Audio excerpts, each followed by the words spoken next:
Bueno, buenas tardes a todos. Mi nombre es Ana Paula Lisicki, presidente del Centro de Estudiantes de Derecho. Muchísimas gracias a todos por estar presentes en el día de hoy. Tal como estuvimos publicando por nuestras redes, en el día de hoy damos comienzo a un nuevo proyecto llamado Ciclo de Charlas, el Derecho en el Mundo de las Empresas.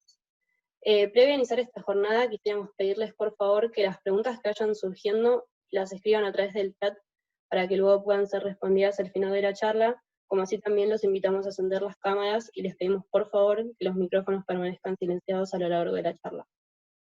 Asimismo, les recuerdo que durante la charla estaremos tomando nota de quienes se encuentran presentes para poderles enviar el certificado de asistencia correspondiente. Como bien saben, hoy tenemos el agrado de contar con la presencia del Dr. Humberto Linares de Lepiane, egresado de la Universidad Austral y actualmente abogado en el estudio Tanoira Casagne en el área de Corporate, especialista en contratos, asesoramiento empresario, M&A, fusiones y adquisiciones, y quien nos brindará una charla acerca de las diversas estrategias para vender una empresa. Así que sin más, les agradezco a todos por participar y les doy la palabra al Dr. Linares. Bueno, muchísimas gracias Ana Paula por la breve introducción. Les quiero agradecer a todos también por tomarse el tiempo de participar en este webinar y sobre todo en particular agradecerle al Centro de Estudiantes de la UCA por darme la oportunidad de tener este espacio para compartir con ustedes un poco de mi experiencia. La verdad que estoy realmente encantado de poder participar. Bueno, antes de comenzar con la presentación, tengo una presentación de PowerPoint para acompañar, creo que vale la pena hacer una breve introducción sobre mi persona y por qué creo que les puede sumar participar en esta charla y qué es lo que tengo para aportar, básicamente. Como dijo Ana Paula, yo soy abogado de Derecho Corporativo, trabajo en el estudio Tanoira desde el año 2012. Si bien en el intermedio también participé en un secondment en una empresa que se llama Unilever, justamente por un proyecto bastante grande que tenían de una venta, de un negocio, justamente de todo un sector de negocio a una empresa multinacional, a otra empresa multinacional de bebidas gaseosas, con lo cual estuve 1 año y medio trabajando con Unilever. Y luego también, una vez egresado a la Austral, hice una maestría, donde terminé la maestría en la Universidad de San Andrés, hice un intercambio en España y me quedé trabajando durante 1 año en un estudio en Barcelona, también en el área de Corporate M&A, con lo cual tuve un poco de experiencia allá en España, en el derecho español, ¿no? Pero bueno, mis inicios, antes de empezar en Corporate, fueron de derecho administrativo. O sea, hice 3 años que trabajé en Casagne, luego trabajé en Bomchil, y hacía derecho administrativo puro y duro, que es completamente distinto a lo que vamos a tratar hoy, donde en el derecho administrativo, como algunos sabrán, si ya la cursaron, o los que no la cursaron todavía, luego se van a enterar más tarde o más temprano, tiene mucho que ver el Estado, ¿no? Las regulaciones estatales, decretos, reglamentos, muy burocrático, todo lo que hace a los entes estatales. Y comencé con ese aspecto del derecho en mi formación inicial, y luego pegué un volantazo bastante importante, porque de estar todo el día tratando con expedientes administrativos o litigando en el fuero federal o en corte, recursos extraordinarios, pasé a ser corporate, que no podría estar más en las antípodas, ¿no? Es el reino de la autonomía de la voluntad, donde de repente de tener una parte que tiene mucho más peso, como es el Estado, encontrás 2 partes que están en igualdad de condiciones para negociar y ponerse de acuerdo en lo que crean más conveniente. Y la verdad que me sentí muy a gusto en este nuevo universo, y bueno, la verdad que me enganché mucho con este tipo con esta rama del derecho, y de hecho lo sigo haciendo con mucha pasión y muy enganchado porque me gusta mucho. Ahora bien, en ese momento, antes de empezar a ejercer, uno cuando termina la facultad o está en estos últimos años de la universidad, no se conoce mucho de esta rama en particular, que es derecho corporativo, y particularmente las fusiones y adquisiciones, porque en las materias que ves en la carrera, bueno, mucho no tiene lugar, ¿no? Uno tiene obligaciones, tiene contratos, tiene derechos de sociedades, pero particularmente M&A o Mergers and Acquisitions, fusiones y adquisiciones, como se dice en la práctica, es algo que se aprende mucho ejerciendo, ¿no? Con lo cual, desde mi perspectiva, lo que he aprendido en la misma práctica, es lo que voy a intentar compartir un poco con ustedes en la charla de hoy.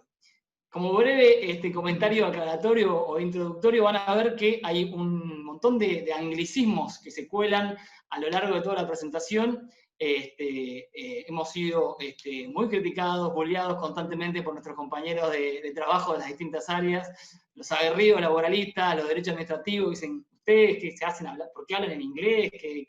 Que todo el día hablando con acrónimos, ¿viste? La gente nos hace un poco de broma, pero la verdad es que esto tiene que ver, tiene una razón de ser, y es que el derecho anglosajón ha tenido mucha influencia en lo que es la práctica de M&A, inclusive en los sistemas continentales, con lo cual, desde la plasticidad y la flexibilidad que tiene el derecho de common law, han desarrollado estructuras para formalizar las transacciones que resultaron ser realmente muy efectivas. Con lo cual, inclusive sistemas jurídicos distintos como el nuestro, por ejemplo, que como todos sabemos, bueno, viene del sistema continental, nuestro derecho civil y comercial está incluido por el sistema continental, adopta un poco estas estructuras porque se han demostrado probadamente eficaces, ¿no? Entonces, a través de esta influencia directa del derecho anglosajón es que se cuelan todos estos pequeños términos, anglicismos como MOU, SPA, que la gente dice, ¿por qué? ¿Por qué hablan en inglés? Bueno, tiene mucho que ver con eso, más allá de lo que sea influencia de poder tener que trabajar con clientes extranjeros o lo que fuere, yo creo que esto tiene un impacto bastante importante, ¿no? Pero bueno, una cosa que siempre les digo a los chicos del estudio cuando están arrancando sobre todo es que no se olviden que más allá de que, bueno, podemos tener todas estas estructuras o formatos más bien de índole anglosajón, no hay que olvidarse que estamos ejerciendo en Argentina, con lo cual hay que tener siempre a la mano el Código Civil y Comercial para considerar cómo puede impactar nuestro sistema codificado en el contrato que estemos negociando, ¿no? Entonces, si bien podemos importar y utilizar estas estructuras, estas formas contractuales que son tan útiles, siempre tener en cuenta bueno, cómo impacta nuestra regulación local y qué es lo que hay que tener en cuenta cuando estamos negociando o redactando algún contrato que regule una compraventa de una empresa, ¿no? Bueno, y finalmente, como última aclaración, algo que también me decía un socio del estudio donde trabajaba, que es que tener en cuenta que estos sistemas, estos contratos que se estructuran, que se negocian, que son muy complejos, hay que buscar como finalidad evitar caer en litigios que puedan terminar en los tribunales, ¿no? Porque por la complejidad de las transacciones, por la cantidad de documentación que se suscribe, un juicio es un mal negocio para todos. Entonces, desde nuestra perspectiva como abogados, intentar prever los mecanismos y para arbitrar soluciones en todas las distintas situaciones que se pueden presentar en una operación tan compleja como puede ser una compraventa de una empresa, ¿no? Entonces, desde nuestra perspectiva, tenemos que tener eso un poco como objetivo, de evitar terminar en los tribunales, más allá de que existen obviamente sistemas alternativos de solución de controversias, como puede ser, por ejemplo, el arbitraje, pero siempre teniendo en cuenta esto como norte, ¿no? Por eso van a ver muchas veces que los contratos son bastante completos, bastante complejos, inclusive a la hora de prever soluciones y cómo se van a resolver los diferendos que puedan surgir en el marco de cualquier transacción. La idea es poder cubrir la mayor cantidad de flancos posibles, de modo de, bueno, poder evitar un poco esto que les mencionaba. Entonces, bueno, ya comenzando un poco con la presentación propiamente dicha, habiendo hecho esta breve introducción, tengo un pequeño PowerPoint para que nos vayamos guiando.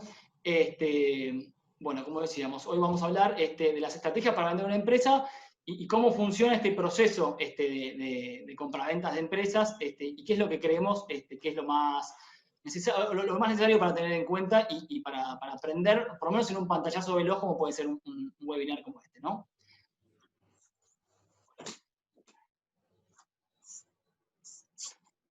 Bueno, ¿por qué llevar a cabo una transacción de este tipo, ¿no? Es importante hacer un pasito atrás antes de ese momento donde tomamos la posta a los abogados y entender el negocio sobre el cual uno está trabajando, ¿no? Es muy importante comprender qué tipo de transacción es la que se está llevando a cabo, y para eso está bueno poder entender por qué una empresa podría querer comprar a otra y cómo funciona. Si bien esto no es estrictamente jurídico, es importante como un pequeño paso previo, ¿no? Es decir, ¿por qué una compañía podría querer comprar a otra? Tenemos lo que se ha considerado como razones positivas y las razones que no son realmente positivas, ¿no? O negativas directamente. Puntos a favor, ¿por qué poder comprar una empresa? Bueno, queremos entrar en una nueva geografía, en un nuevo territorio, ¿no? Queremos expandir las categorías de productos o servicios que estamos brindando. queremos sumar nuevas tecnologías, queremos sumar nuevo know-how a nuestra empresa, en nuevas capacidades, o por ejemplo podemos buscar mejorar la posición competitiva en el mercado en el cual estamos. Y a su vez, adquiriendo una empresa se puede, por ejemplo, generar sinergias de costos con la empresa adquirida. Ahora bien, ¿cuáles son las que se consideran las razones negativas, las que no deberían seguirse para considerar una adquisición? Bueno, porque está disponible, está a la venta. A lo mejor se murió el accionista mayoritario, los herederos no saben qué hacer con la empresa y la ponen a la venta y solo por esa razón, porque bueno, finalmente la pusieron a la venta, la compramos. Porque pareciera ser barato a priori, porque puede ser un capricho de nuestro CEO, muchas veces sucede que lo tiene entre ceja y ceja un determinado objetivo que a lo mejor no es tan conveniente para la compañía, pero bueno, tiene esto que se denomina deal fever, que es las ganas a lo mejor un poco caprichosas de adquirir determinada compañía, o por ejemplo para bloquearle la adquisición a un comprador, a un competidor. Con lo cual, esto desde el análisis más financiero, de mercado, suelen separarse estas razones negativas y razones positivas. Bueno, luego entramos en lo que son los distintos tipos de transacciones, ¿no? Todavía no llegamos a la etapa del abogado, o sea, todavía no levantó el teléfono el CEO para contratarnos, pero bueno, está bueno entender nuevamente qué tipos de compras se pueden llevar a cabo y bueno, cómo han sido clasificadas. Tenemos en un primer caso lo que se denomina M&A event, llamémoslo como una transacción de fusión y adquisición horizontal. Estamos hablando de dos compañías que producen los mismos servicios o productos, pero que tienen distintas bases de clientes. Por ejemplo, pensemos, para los que son más jóvenes a lo mejor no lo recuerdan, los que son un poco más viejos capaz se acuerdan, en Compaq y HP. Eran dos empresas que producían los mismos productos, ¿no? Computadoras, mouse, etc. Ahora bien, ambas compañías tenían una base de clientes totalmente distinta. Cuando buscan llevar a cabo el merge entre Compaq y HP, tienen un objetivo bastante claro. Básicamente, poder generar economía de escala, es decir, vamos a agrandar nuestra base de clientes, vamos a producir más y con eso vamos a generar más escala y nos vamos a beneficiar por la escala, o vamos a tener más poder de pricing, es decir, vamos a tener más poder de establecer los precios que queramos, ¿no? Segundo tipo de compraventa que podemos considerar, lo que se considera vertical M&A, ¿no? Para arriba o hacia abajo, upstream, downstream, arriba, arriba, abajo. Y estamos hablando en el marco de lo que se llama la cadena de suministros. Es decir, arriba de supply chain o arriba abajo, es decir, yo compro al que es mi proveedor. Por ejemplo, pensemos en un iPhone, el que le provee las baterías de los iPhones, el que provee la cámara, la parte exterior, es decir, no todo lo fabrica iPhone, sino que tiene determinados proveedores. Bueno, voy arriba abajo o arriba, ya sea al que le vendo mis productos o al que me vende los insumos para producir y busco hacer esa adquisición. Entonces, ¿qué es lo que te permite básicamente esa adquisición? Bueno, tener un control más efectivo sobre lo que es la supply chain, la cadena de suministros, ¿no? Eso es cierto. Ahora hay una falsa creencia que a través de la adquisición, por ejemplo, de un proveedor, yo voy a tener, por ejemplo, voy a poder tener la posibilidad de mejorar mis márgenes.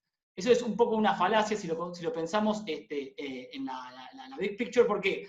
Porque yo compro a mi proveedor, es verdad que a lo mejor puedo lograr que me venda más barato porque yo voy a ser el dueño de esa empresa que me vende los insumos, pero esa diferencia de ganancia que pierde el proveedor la voy a tener yo. Ahora bien, como yo ahora voy a ser dueño de las dos empresas, en el fondo lo que pierde una la gana la otra, con lo cual termina siendo neutro ese impacto. Pero sí es verdad que esto te permite tener un control sobre tus proveedores, ¿no? Y asegurarte que te proveen los términos que vos querés. El tercer punto sería el M&A concéntrico. Estamos hablando de productos o servicios distintos, es decir, son empresas que hacen cosas totalmente distintas, pero que tienen la misma base de clientes. Podemos pensar, por ejemplo, en una empresa que fabrica zapatillas y otra que hace medias. Ambas producen productos distintos, pero tienen el mismo cliente. O sea, el mismo persona es la que va a comprar las zapatillas y va a comprar las medias en la misma base de clientes. Lo que busca es generar un efecto de cross-selling, este M&A concéntrico, ¿no? Ahora puede enfrentar dificultades como que la fuerza de ventas de uno no esté acostumbrado, no tenga dinamismo para poder adaptarse a lo que es el nuevo producto, pero básicamente el objetivo es lograr este cross-selling y poder vender, generar más ventas. Y por último, el último ejemplo de tipo de M&A es lo que se considera el conglomerado. Conglomerado hoy por hoy ya no sucede tanto, pero en la década de los 50 y los 60 estamos hablando de empresas que buscan adquirir empresas que no tienen absolutamente nada que ver con sus productos o servicios. Es decir, yo fabrico iPhones, bueno, quiero comprar una empresa que produce langostinos. Es decir, cosas que no tengan nada que ver. Pero bueno, lo que busca justamente es expandirse en una red de múltiples empresas que tengan un core diversificado. Hoy por hoy, justamente lo que se estila o que se busca más es especificarte en lo que es tu negocio core, tu negocio base, ¿no? Y especificarte aún más en ese nicho. Bueno, en épocas anteriores se buscaba justamente hacer este efecto conglomerado, de tener una red de múltiples empresas y a través de la diversificación de tu core, ¿no? Y finalmente, un último punto para tener en cuenta es el tema del tipo de transacción, ya sea compra directa, cuando vos directamente vas a buscar a una empresa que te interesa, ya por todas estas razones que veníamos discutiendo, es decir, por los beneficios que la empresa puede considerar que le va a redundar esa determinada transacción, se elige un determinado objetivo y voy hacia él. Ahora bien, opuesto a eso puede existir lo que se llama la subasta o bid. Una empresa decide vender. O sea, los accionistas dicen, me quiero sacar de encima determinada sociedad o quiero vender determinado negocio dentro de mi sociedad. Entonces, salgo a ofertar mi negocio y que se presenten varios postores y terminaremos eligiendo por el mejor postor. Un ejemplo, por ejemplo, del caso de subasta o bid puede ser, acá en Argentina, hace un par de años, el negocio City minorista. El Banco City sale a vender su negocio minorista y todos los distintos bancos hacen distintas ofertas, termina ganando Banco Santander, que hoy por hoy es el que se quedó con la banca minorista de City, ¿no? Entonces son mecanismos muy distintos donde en un caso voy a buscar a mi objetivo, mientras que en el otro caso yo pongo mi empresa en el mercado y espero a que venga un tercero oferente y comparo entre esos distintos terceros oferentes y a un proceso de subasta, ¿no?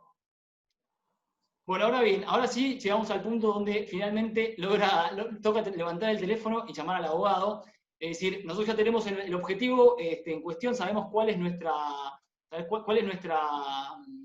empresa, el negocio que queremos comprar, pero no sabemos cómo estructurarlo, ¿no? Entonces, acá es donde jugamos un rol fundamental los abogados, junto con los asesores impositivos. Muy importante el tema impositivo, sepan que el tema de impuestos hace caer transacciones totalmente planificadas, porque bueno, puede ser que se termine generando una situación que no es conveniente por tema de impuestos, con lo cual asesores legales e impositivos somos los que ayudamos a estructurar la transacción, ¿no? Es decir, yo quiero tal negocio, bueno, ahora, ¿qué hago? ¿Cómo lo logro estructurar? ¿Cómo me hago de ese negocio? Bueno, en este caso tenemos dos tipos de estructuras de negocio totalmente separadas y distintas. Si bien por un lado tenemos lo que se denomina el share deal o compraventa de acciones, en un segundo caso tenemos el asset deal o compraventa de activos, ¿no? Como vemos ahí muy clarísimo, muy claro con las flechas, son dos cosas totalmente separadas y dos formas de estructurar el negocio totalmente separadas, ¿no? Ya dijimos, tenemos un objetivo, ¿es tal negocio o empresa? Bueno, ahora, ¿cómo lo estructuramos? ¿Y cuáles son las diferencias entre uno u otro approach, ¿no? Por un lado tenemos lo que se denomina share deal o compraventa de acciones. En este caso lo que se están comprando son acciones. Pensemos en las acciones como una bolsa de la cual cuelga la sociedad y todo lo que está dentro de la sociedad. Entonces, al adquirir las acciones yo me hago de todo lo que está dentro de esa bolsa. Esa bolsa puede ser los empleados, puede ser los contratos que tiene la sociedad, puede ser permisos, marcas, es decir, todo lo que esté dentro de la sociedad, inclusive con las contingencias y las obligaciones, es decir, compro todo el paquete, todo lo que está dentro de la bolsa. Por oposición, la compraventa de activos es, yo compro determinados activos puntuales de un negocio, es decir, puede ser todos los activos relacionados a un negocio en particular, pero no estoy comprando la sociedad, no estoy comprando las acciones, sino que compro específicamente activos, ¿no? Con lo cual va, obviamente, a variar quién es el vendedor. En el caso de las acciones, si yo hago un share deal, el que vende es el accionista. No nos olvidemos que tenemos la sociedad, que cuelga las acciones, y arriba está el accionista propietario de esas acciones, ¿no? Con lo cual, en un caso, el que vende es el accionista, y en otro caso, el que vende es la sociedad titular de los activos. Entonces, vende accionista, vende sociedad titular. Son dos cosas totalmente distintas porque el que vende es una persona distinta, ¿no? Por lo tanto, en un primer caso, a través de una compra, es decir, compra de acciones, se incluye todo lo que cuelga, mientras que en un segundo caso, lo que se están haciendo son todas compras individuales. Es decir, se compra las marcas, los contratos, los registros, todo lo que tenga la empresa puntualmente a través de esta compraventa de activos. En el caso de los empleados, cuando se hace la transferencia de acciones, los empleados de la empresa se van a transferir automáticamente. Es decir, los empleados acompañan y siguen el destino de la sociedad que se transfiere, mientras que en la compraventa de activos, esto es alternativo. A lo mejor a mí no me interesan tus empleados. A lo mejor vos tenés una sociedad que tiene varios negocios, yo quiero un negocio determinado, determinados activos, me interesa tal o cual marca. Bueno, perfecto, me interesa tal o cual activo, por ejemplo, no sé, real estate, quiero determinadas fábricas que querés, quiero determinados bienes registrables que vos tenés. Bueno, en ese caso, decido no querer los empleados, con lo cual esto es algo alternativo. En términos de responsabilidad, acá también hay un impacto importante, ¿por qué? Porque cuando vos compras las acciones se transfiere todos los riesgos y las responsabilidades inherentes a esa sociedad. Mientras que en el caso del asset deal, yo limito un poco esta responsabilidad porque solamente estoy comprando activos determinados. Ahora bien, ahí dice parcialmente. ¿Por qué parcialmente la limitación? Porque en dos temas particularmente importantes, que es en impuestos y en responsabilidades laborales, esta limitación de la responsabilidad no se limita. Con lo cual, particularmente el tema laboral, cuando yo transfiero a los empleados se genera, y hay una transferencia de establecimiento mediante un asset deal, hay una responsabilidad solidaria de comprador y vendedor. También puede suceder en el supuesto impositivo. Y en el caso de los acreedores comerciales, hay un procedimiento muy particular que establece la ley de transferencia de fondos de comercio, que te permite cortar la cadena de responsabilidad entre adquirente y vendedor, pero bueno, siguiendo el procedimiento que establece la ley de transferencia de fondos de comercio, que bueno, que sigue un procedimiento específico que requiere determinadas publicaciones, a lo mejor la posibilidad de separar el precio para que los acreedores se puedan cobrar ese precio, etc. Y finalmente se registra esa transferencia de fondo de comercio en el registro público, con lo cual con ese procedimiento se puede cortar la cadena de responsabilidad. Y finalmente el tema en temas de ejecución, es más operativamente más simple, como se pueden imaginar, compro las acciones, si bien requiere una serie de procedimientos burocráticos, llamémoslo, es decir, que establece la ley de sociedades, una carta de notificación de transferencia de acciones, dejarlo asentado en los libros societarios, hacer las actas respectivas, etc., es operativamente más simple, mientras que en el asset deal esto es complejo, no nos olvidemos que es todos los activos por separado, con lo cual tengo que transferir los contratos, todos los bienes registrables que tenga la compañía, tengo que registrarlo uno por uno la transferencia, las marcas, bueno, cosa por cosa, ¿no? Con lo cual, se imaginan que operativamente eso genera mayor dificultad. Y por último, el impacto impositivo, que como decíamos al principio no es un tema menor, hay que tener en cuenta cómo impactan los impuestos.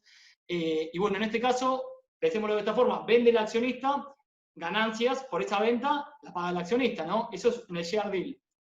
Ahora bien, en el segundo supuesto tenemos doble impacto, porque por un lado la sociedad es la que vende los activos, con lo cual la sociedad va a pagar ganancias por esa venta. Y un segundo impacto, si la accionista quisiese hacerse de esos dividendos que por las ganancias generadas por la sociedad, por la venta de los activos, tenemos el segundo impacto a nivel accionistas, por la ganancia que paga por dividendos, con lo cual esto no es menor, hay que tener en cuenta porque obviamente le impacta en el bolsillo del que en última instancia va a ser el beneficiario de esa venta. Entonces, obviamente que esto impacta, se tiene que tener en cuenta cuál es el tipo de negocio que se quiere comprar, cuáles son las responsabilidades que se quieren limitar, y bueno, hacer el cálculo del costo-beneficio, y justamente nosotros es ahí donde participamos en forma activa, asesorando al cliente para ver qué tipo de estructura le conviene, y por dónde se va a avanzar, ¿no? Aclaración que es bastante más usual la compraventa de acciones que la compraventa de activos, por una serie de razones que tienen que ver un poco con lo que veníamos hablando recién, ¿no? Con lo cual, la idea es enfocarnos un poco en cómo es el proceso de un M&A usual en una compraventa de acciones, que es el deal más, que más repetitivo, que más se va a ver, con el que más trabajamos, ¿no? Y creo que se puede dividir en 4 hitos bastante claros, que acá los tenemos separados en una pequeña línea de tiempo. Tenemos, bueno, no se olviden lo que les mencioné sobre los acrónimos, tenemos acrónimos, múltiples acrónimos en inglés, pero bueno, vamos a ir explicando un poco de qué se trata cada uno, ¿no? Primer paso, NDA o Non-Disclosure Agreement o acuerdo de confidencialidad, ¿no? Vamos a compartir información sensible, queremos firmar un acuerdo de confidencialidad. Segundo paso, nos vamos a proponer entrar en una negociación para avanzar en la compraventa de la empresa. Para esa negociación, probablemente se intercambie información, queremos pautar cómo va a ser esa negociación, los términos en los cuales se va a negociar, los términos en los cuales se va a llevar a cabo posiblemente el due diligence, y todos esa marcada de cancha, por ponerlo en términos futbolísticos, se hace a través del MOU, es decir, vamos a marcar la cancha donde vamos a estar jugando la negociación. Bueno, ese es el Memorandum of Understanding, también se lo denomina en ciertas situaciones Letter of Intent, depende un poco del nivel de avance de ese documento, pero son conceptualmente similares, ya sea el MOU o la Letter of Intent.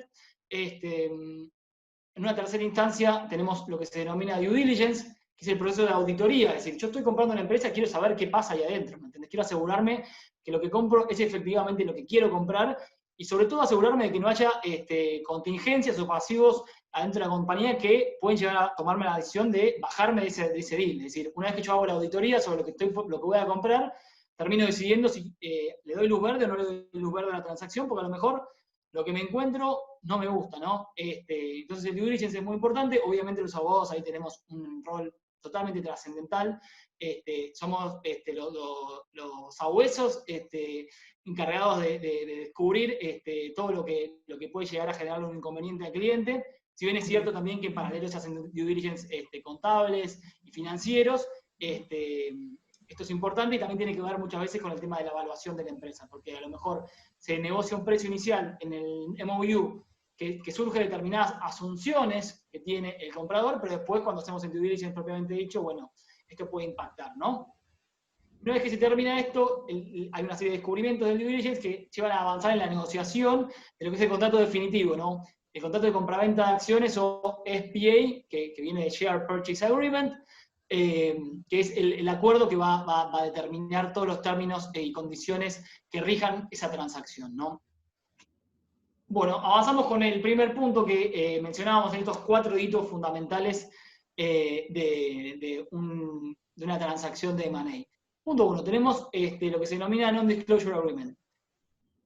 Imagínense, yo me estoy básicamente desnudando frente a un potencial comprador, estoy abriendo la puerta de mi casa para que venga a poder analizar de qué se trata mi negocio y en qué condiciones está, con lo cual yo tengo mucho interés en que esa información se preserve y que no haya ningún tipo de filtración, ¿no? Con lo cual esto se suele firmar un acuerdo de confidencialidad donde toda la información que yo te haga extensiva a vos en el marco de esta negociación inicial, toda esa información tiene que mantenerse confidencial, ¿no?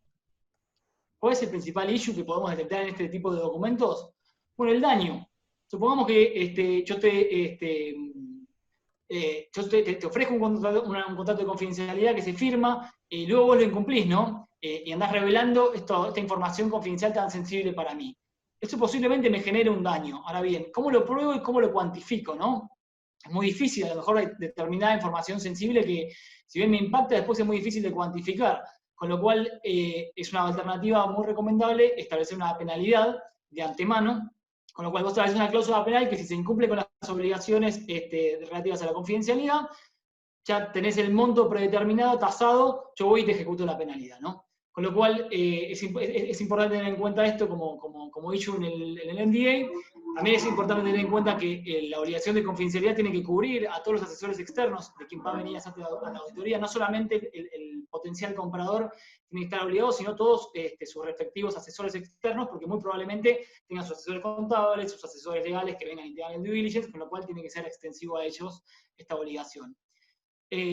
Cierto es también que esta obligación de confidencialidad a veces se saltea directamente, no se firma un NDA, sino que pasamos directamente a la etapa 2, al MOU o Memorandum of Understanding, carta de intención, memorándum de entendimiento, como lo queramos llamar, pero es este documento que mencionábamos que marca la cancha, y a lo mejor ese documento ya prevé una cláusula de confidencialidad, con lo cual directamente se saltea este primer paso, se firma directamente el MOU.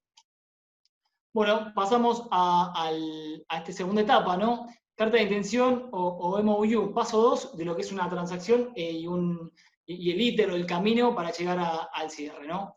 Lo importante para tener en cuenta en este tipo de documentos es que tener en cuenta si estos documentos van a ser vinculantes o no vinculantes.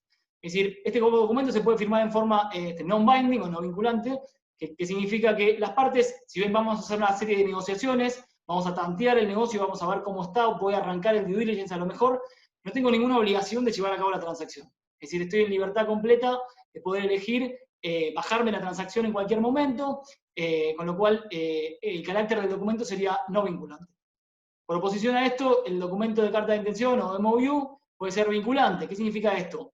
Que el objetivo de las partes es básicamente que, si bien estamos marcando la cancha, la transacción ya se lleva a cabo, ¿no? Entonces, que solamente le permita al comprador bajarse de la operación, o a cualquiera de las partes bajarse de la operación, solamente en supuestos muy particulares, ya sea que haya un hallazgo realmente muy, muy virulento en el marco del due diligence, o que suceda lo que se denomina material adverse effect, que es que básicamente en el proceso de negociaciones haya un evento externo que afecte o impacte el negocio o la situación económica de una forma violenta, COVID, por ejemplo, y básicamente en ese contexto, cuando sucede este efecto material adverso o material adverse effect, yo me pueda bajar.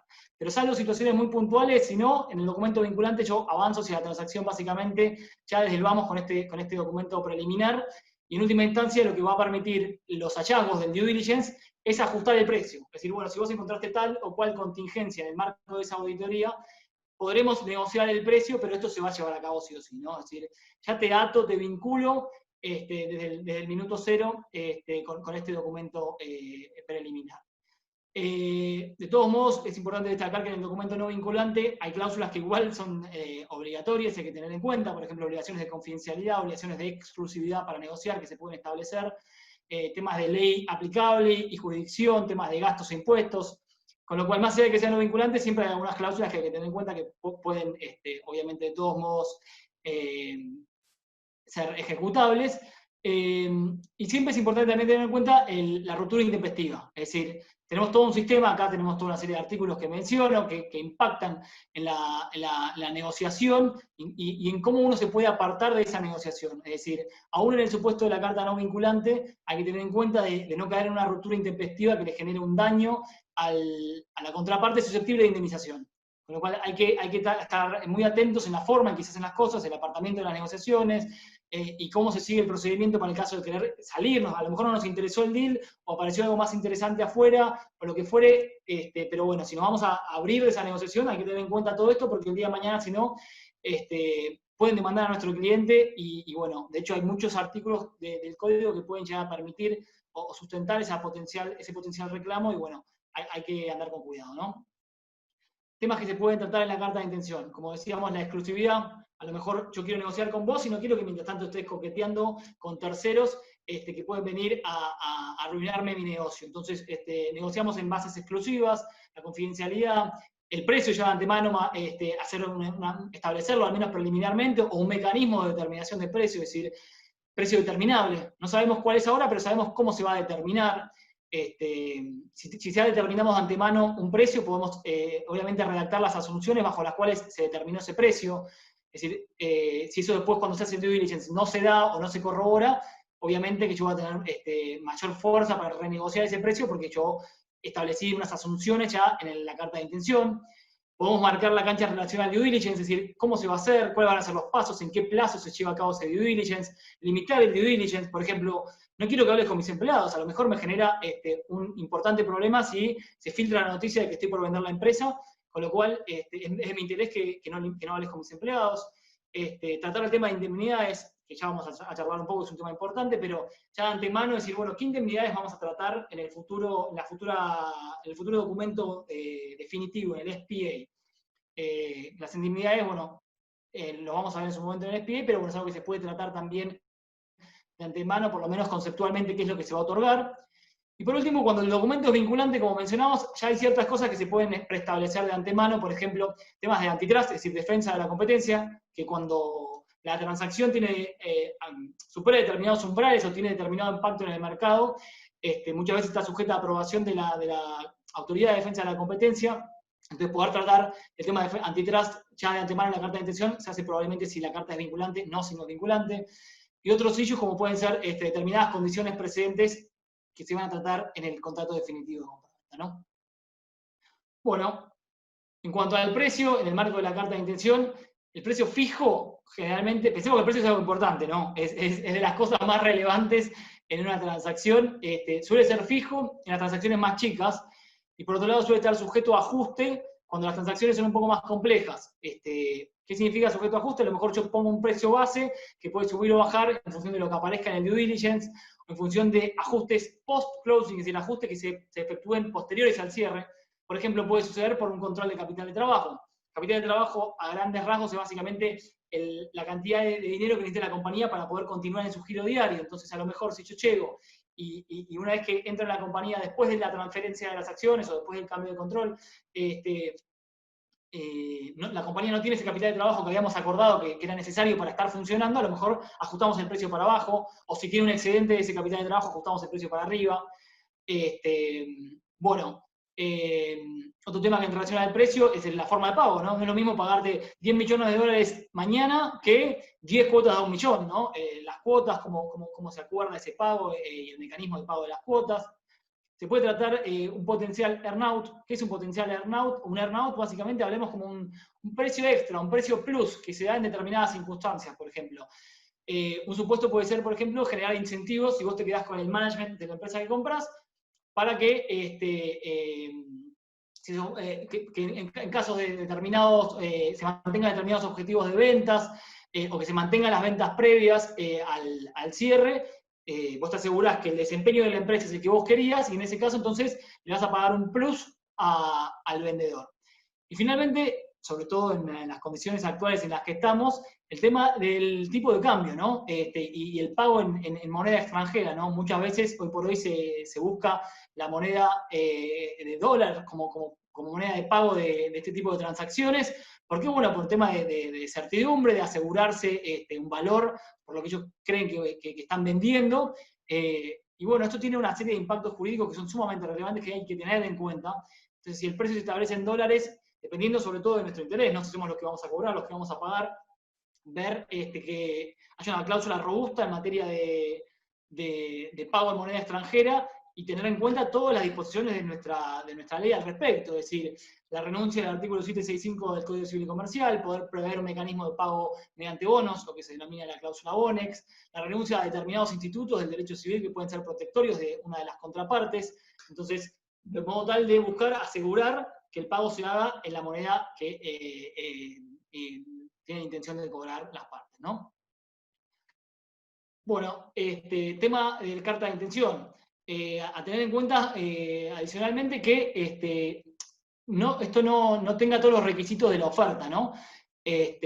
Para salir de lo que son tratativas y ya pasar a lo que sería un contrato preliminar. Con lo cual, el Código Civil habla de requisitos, ojo, que a la forma al momento de regular este documento, que no tenga todos los requisitos de la oferta conforme establece el Código Civil, porque si no, ya nos pasamos de la línea de lo que es tratativas y pasamos a contrato preliminar y a lo mejor quedamos atados en algo que no era la intención de estar atado, ¿no? Después estábamos viendo el tema de la cláusula de Material Adverse Effect o Material Adverse Change. Esto es importante para cuando la carta de intención es vinculante, porque bueno, es una pequeña puerta de salida, ¿no? Acá está puesto un poco brutalmente, no si todo se va al cuerno, pero es un poco para hacer énfasis realmente en lo que tiene que ser algo realmente relevante, ¿no? Material viene de algo, material relevante que impacte seriamente en el negocio o en las condiciones del mercado. Entonces yo en ese caso puedo abrirme y escaparme, por así decir, de la transacción. Entonces este tipo de cláusulas a veces se incluyen en la carta de intención, o inclusive también se pueden incluir en el documento definitivo, que mencionábamos que se llama SPA o Share Purchase Agreement, cuando hay un diferimento entre la firma de ese documento y el cierre de la transacción. Ya lo vamos a ver un poquito más adelante, pero básicamente puede ocurrir que se firme el documento definitivo, pero que el efectivo cierre de la transacción, donde finalmente se ejecutan todas las obligaciones acordadas, sea diferido posteriormente en el tiempo. Entonces tenemos este pequeño interregno entre la firma y el cierre, y justamente pueden suceder cosas que me quieran permitir bajarme de la transacción, con lo cual este tipo de cláusulas MAC pueden incluirse también en el SPA, aparte de la carta de intención cuanto vinculante. Bueno, ahora pasamos al tercer paso. No nos olviden, eran 4 pasos. Teníamos primer paso, NDA, acuerdo de confidencialidad. Segundo paso, MOU, carta de intención, letter of intent, memorando de entendimiento, como quieran llamarlo. Tercer paso, due diligence. Cuarto paso, documentación definitiva o SPA. Este tercer paso es el famoso due diligence, que tanto se escucha cuando vemos la serie de abogados, Suits, etc. ¿De qué se trata el due diligence? Bueno, es una auditoría que realiza el comprador sobre el negocio que se vende. Como abogados participan todos los distintos equipos, con lo cual acá hay una tarea de coordinación importante. O sea, trabajamos no solamente los de corporate, sino codo con codo con los de laboral, de propiedad intelectual, impuestos, derecho administrativo, etc. con lo cual nos mandan básicamente a hacer una auditoría de la empresa, a analizar dónde están las potenciales contingencias, dónde hay que poner foco y estudiar el negocio y los potenciales riesgos que pueden aparecer, porque bueno, lo que nosotros encontremos en el marco de ese due diligence va a impactar en la transacción y en la redacción de los documentos, ¿no? Es muy importante el tipo de negocio. Volvamos un poco a la primera introducción que habíamos visto. Es decir, pensemos en el negocio detrás de la operación, no solamente en lo estrictamente jurídico, en los artículos del código, en los contratos, sino pensemos que atrás de eso hay un negocio. Bueno, ¿qué estamos comprando? No es lo mismo comprar una empresa, un startup tecnológico que una industria, con lo cual yo no voy a estar haciendo un due diligence ambiental exhaustivo sobre una empresa que en realidad tiene aplicaciones de internet, ¿me entendés? O sea, no, tenemos que saber cuál es el negocio de fondo y saber dónde poner el foco, con lo cual eso es muy importante y bueno, en función de eso, hacer esta tarea de auditoría para descubrir estos riesgos o contingencias que hay que tener en cuenta, ¿no? Este due diligence puede tener un impacto jurídico, como mencionábamos, pero también puede tener un impacto en el negocio, ¿no? A lo mejor es importante, desde el punto de vista de negocio, qué es lo que se descubre en el due diligence. Acá les cito como un ejemplo, por ejemplo, cuando estaba trabajando en España, trabajé en la compraventa de una editorial muy grande que tenía los derechos de venta de los libros de Harry Potter, ¿no? Que tiene un reptil, me imagino que a lo mejor algunos se acuerdan, un reptil como logo, los libros en español de Harry Potter. Entonces, a quien la compraba le parecía sumamente importante, cuando hacíamos el due diligence, revisar los contratos que tenía con J.K. Rowling, es decir, ¿qué contrato tengo? ¿Me permite hacer el libro, el iBook para subirlo en internet? ¿Me permite, qué margen de acción me otorga estos derechos que otorgó J.K. Rowling? ¿Cuántos años voy a poder explotar este negocio? Es decir, ¿cuánto duran la cesión de estos derechos para hacer el publishing? Entonces, era muy importante nuestra labor porque iba a impactar también en la decisión del negocio, bueno, les importaba muchísimo cuál era el estatus jurídico de esos contratos con J.K. Rowling. Puedo dar la firma en vivo y en directo en varios contratos. Pero bueno, esto creo que es un ejemplo que puede ser útil para entender cómo no solamente es jurídico, sino también puede impactar a nivel negocio. Bueno, otro tema también a tener en cuenta, hay determinadas áreas que pueden generar una responsabilidad penal del directorio posterior, es decir, más allá después del traspaso, que el nuevo directorio tenga una responsabilidad que van a ser los directores que ponga el comprador, con lo cual es importante tener en cuenta, por ejemplo, lo que puede ser ambiental. Y como les mencionaba antes, muy probablemente, acá dice puede incluir, pero yo diría va a incluir, es muy probablemente que en paralelo con el due diligence legal se lleve a cabo un due diligence contable y un due diligence financiero, ¿no? Que eso no lo vamos a hacer los abogados. El puntapié inicial de esto es un pedido de información que se denomina due diligence checklist, donde vos le mandás una lista gigante al vendedor y le decís, bueno, necesito que me mandes info de todas estas cosas, ¿me entendés? De los libros societarios, los contratos, los juicios, las marcas que tengas registradas, los permisos, todo, punto por punto, porque es donde vas a poner un poco el foco después cuando hagas el reporte. Que el reporte es la conclusión del due diligence. Una vez que haces todo el proceso de auditoría, terminás emitiendo un informe que puede ser exhaustivo, que es comprensivo, muy detallado. A veces te piden simplemente, mandame red flags. ¿Qué son red flags?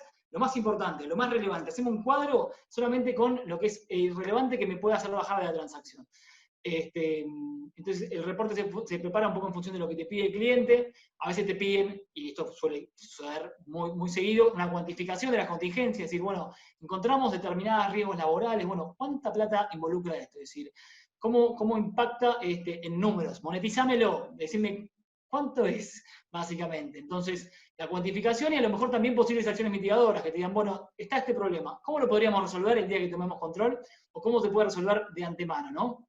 Entonces, bueno, básicamente esas cosas a tener en cuenta en el reporte, porque lo que encontremos en el due diligence va a también tener un impacto posterior, ya sea en el precio, se puede pedir un ajuste de precio en función de lo que se haya encontrado en ese due diligence, o también impacta en lo que es las indemnidades, que es lo que vamos a tratar en el tema a continuación, que es muy relevante, y lo que es la cuenta de escrow, que es una cuenta en garantía que se suele establecer, donde el precio de compra, si hay un precio diferido, si te pago mitad ahora y mitad después, o un tercio ahora y el resto más adelante en cuotas, parte de ese precio se separa en una cuenta en particular, donde básicamente lo que se hace es el vendedor no puede cobrarse esa plata y no se la puede llevar, básicamente, hasta tanto pasa un tiempo perentorio donde el comprador se asegura de que si llega a aparecer algún problema con posterioridad al cierre, bueno, se pueda cobrar de esa cuenta de escrow, ¿no? Y el dinero no desaparezca porque a lo mejor el vendedor ya se lo gasta todo, se toma un avión privado a Bahamas y se estaba fumando un habano y tomándose una caipirinha y desapareció la plata, ¿no? Entonces, un poco para eso es que se establece la cuenta de escrow. Cerramos este tercer paso y entramos en lo que es la parte de la documentación definitiva. Como pueden ver, acá hay varios contratos que se suelen firmar al momento del cierre. No vamos a centrar solamente en uno por un tema de tiempo, pero bueno, hablábamos del contrato de escrow, contratos de trabajo que tienen que ver con personal puntual que nos interesa quedarnos, acuerdos de no competencia, acuerdos transicionales, porque a veces a lo mejor hay ciertos servicios que se siguen prestando en el marco del cambio de manos, con lo cual hay que tratar determinados aspectos en acuerdos transicionales. Side letters, a lo mejor estos documentos se presentan públicamente, con lo cual o tienen que presentarse en defensa de la competencia o en determinados organismos, y hay cosas que las partes, porque son temas sensibles o confidenciales, no quieren dejarlos en el contrato de compraventa principal, a lo mejor buscan hacer una especie de side letter donde tratar determinados aspectos puntuales, y acuerdos complementarios múltiples de todo tipo y color que existen en las transacciones, como puede ser contrato de locación, contrato de servicios o lo que se les ocurra, ¿no? Nos vamos a centrar puntualmente en un contrato en particular, que es el SPA, el contrato madre de la transacción, porque es obviamente el más relevante, y por las limitaciones temporales que tenemos. Obviamente no vamos a estar acá 5 horas. ¿De qué se trata el SPA, el contrato madre principal de compraventa de acciones? Bueno, es un compromiso vinculante ya. Estamos hablando de algo donde las partes se acuerdan vender y comprar algo, pagarlo, y es ejecutable.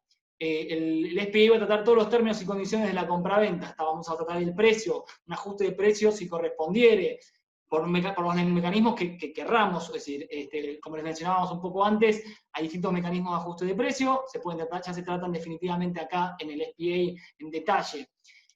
En el SPA se otorgan las declaraciones y garantías. Esto es algo fundamental, que es muy importante, que tiene que ver con, como les mencionaba al principio de la charla, de la estructura anglosajona de cómo estructurar un contrato de compraventa. Bueno, a través de las declaraciones y garantías y la contraposición de las declaraciones y garantías, la indemnidad que otorga el vendedor. Estamos hablando de algo donde las partes se acuerdan vender y comprar algo, pagarlo, y es ejecutable. El SPA va a tratar todos los términos y condiciones de la compraventa. Vamos a tratar el precio, un ajuste de precios si correspondiere, por los mecanismos que querramos. Es decir, como les mencionábamos un poco antes, hay distintos mecanismos de ajuste de precio, ya se tratan definitivamente acá en el SPA en detalle. En el SPA se otorgan las declaraciones y garantías. Esto es algo fundamental, que es muy importante, que tiene que ver con, como les mencionaba al principio de la charla, de la estructura anglosajona de cómo estructurar un contrato de compraventa. Bueno, a través de las declaraciones y garantías y la contraposición de las declaraciones y garantías, la indemnidad que otorga el vendedor. ¿Ok? Esto es un poco complejo de entender al principio, después cuando lo ves en la práctica te empiezas a dar cuenta, tiene sentido, ahora entiendo cómo funciona.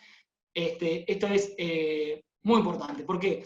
Porque a través del contrato de compraventa, el vendedor te va a otorgar a vos determinadas garantías en relación al negocio que se está vendiendo. ¿Ok?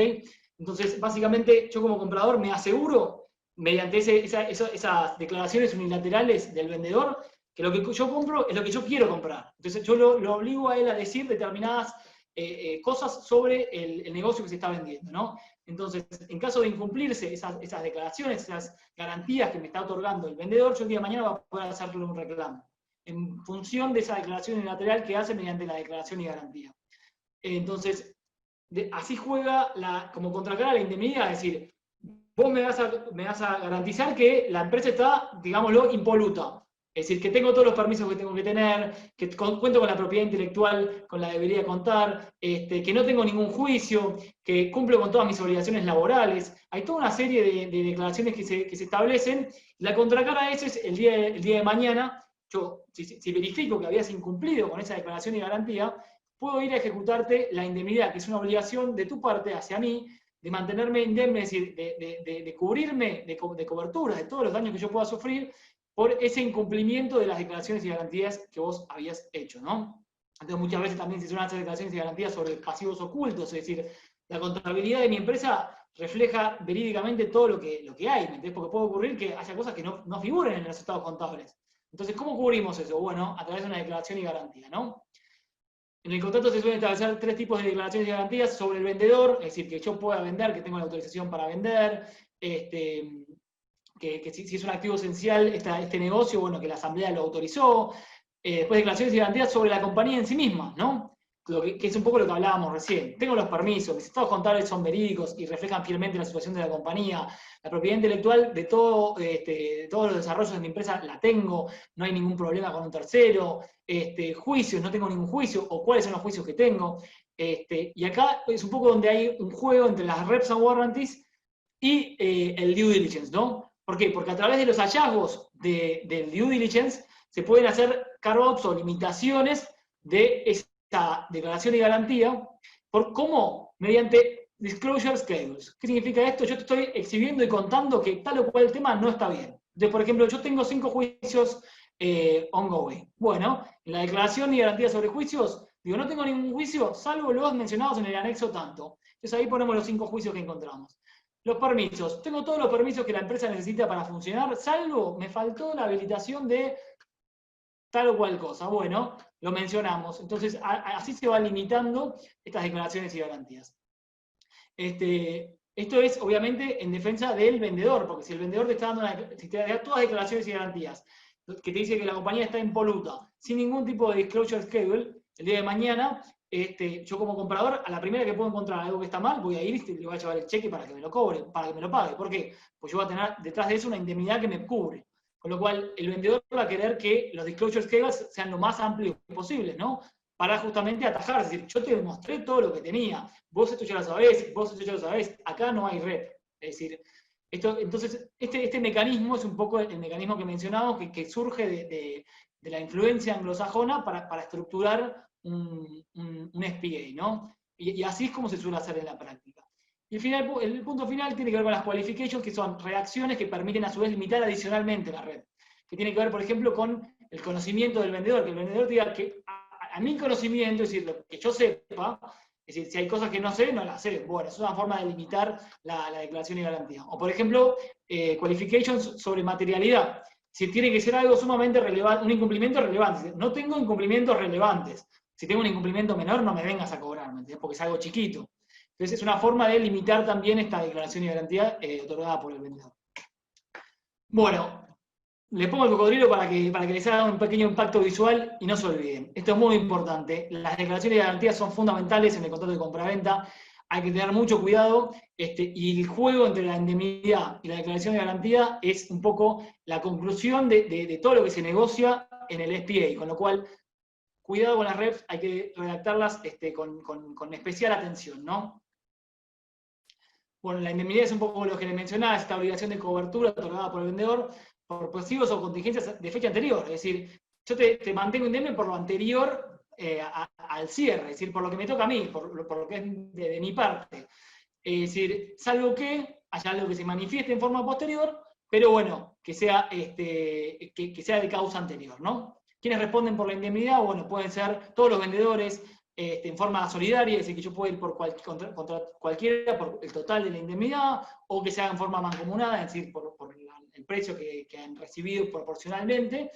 Y bueno, finalmente también del lado de la indemnidad también se pueden poner límites. Es decir, el vendedor puede agarrar y decir, para, yo te voy a mantener indemne, todo bien, pero con ciertas limitaciones temporales. Es decir, te mantengo indemne por 2 o 3 años con posterioridad de closing, lo que aparezca después, problema tuyo.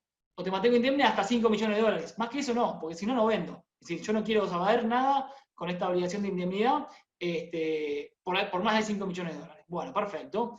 Y después otros mecanismos que son más técnicos, que son, por ejemplo, el de minimis, es decir, que no haya, que se tenga que los reclamos que aparezcan tengan que ser superiores a determinado monto, o que tenga que juntarse una cantidad determinada de reclamos, que se denomina basket. Pero bueno, eso ya es más técnico de la redacción puntual de los documentos.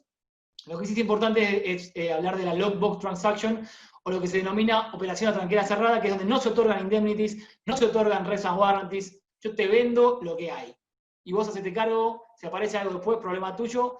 Ese tipo de operación a tranquera cerrada son bastante menos usuales. Generalmente, obviamente, se está vendiendo muy barato o a un precio muy accesible, porque yo estoy comprando algo que después me puede aparecer algo que no sé, y no tengo ninguna garantía respecto de eso. Pero bueno, esto también se utiliza, es un mecanismo válido y cada tanto se elige optar por esta alternativa, ¿no? Es decir, una operación carente de reps y carente de incremento. Bueno, ya después son cosas un poco más técnicas en cuanto a la definición, documentación definitiva, que tiene que ver con el signing y el closing diferido, que cuando yo firmo y en el medio tienen que pasar ciertas cosas para cerrar. Es decir, son cosas más puntuales, que a lo mejor no hace falta entrar tan en detalle en esta instancia, porque no los quiero demorar, porque sé que estamos con el tiempo justo, ¿no? El escrow es lo que les mencionaba un poco al principio, que es esta posibilidad de pisar un precio para asegurarme el cobro de la indemnidad, es decir, que el comprador dice, yo te entrego la plata, ok, pero no quiero que te hagas desaparecer, porque el día de mañana, si yo tengo una indemnidad porque me mentiste en una declaración de garantía, no te voy a poder cobrar nada. Entonces, bueno, se separa una parte del precio en esto que se denomina la cuenta escrow. Y finalmente, bueno, contrato de non-compete y non-solicitation que se firma con la documentación definitiva, que básicamente es, a mí me interesa que tu posición en el mercado se mantenga y que vos al día siguiente, después del cierre, no salgas a competirme en paralelo y a robarme todos los clientes. O, por ejemplo, lo que se denomina non-solicitation es no salgas a robarme todos los empleados que conoces hace 20 años y tenés buena onda que renuncian y se van a trabajar con vos porque pierde valor lo que yo estoy comprando, ¿no? Ahora bien, esta obligación de no competir vale, es decir, yo te estoy pagando por el non-compete, es parte del precio, con lo cual es importante alocar una parte del precio del SPA a este non-compete. De hecho, inclusive el precio por el non-compete paga impuesto a las ganancias, para que tengan en cuenta, con lo cual es importante, y también es bueno saber que hay limitaciones a este non-compete, no se puede hacer un non-compete para siempre, donde digo, bueno, nunca más vas a poder competir, porque esto puede generar determinados hechos en materia de defensa de competencia o con temas laborales, ¿no? Con lo cual, un límite razonable sería 3 años, hay jurisprudencia al respecto, con lo cual, bueno, eso también hay que tenerlo en cuenta. Les comento que vamos a estar enviando los certificados de asistencia a través de nuestro mail, y les agradezco nuevamente, tanto en nombre mío como de todo el equipo del centro, a cada uno de ustedes por la participación, y en especial a vos, Humberto, por haber llevado a cabo esta actividad de manera excelente. Muchas gracias. Bueno, muchas gracias por darme la oportunidad de participar, y gracias a todos por participar también, y bueno, les deseo unas muy buenas tardes.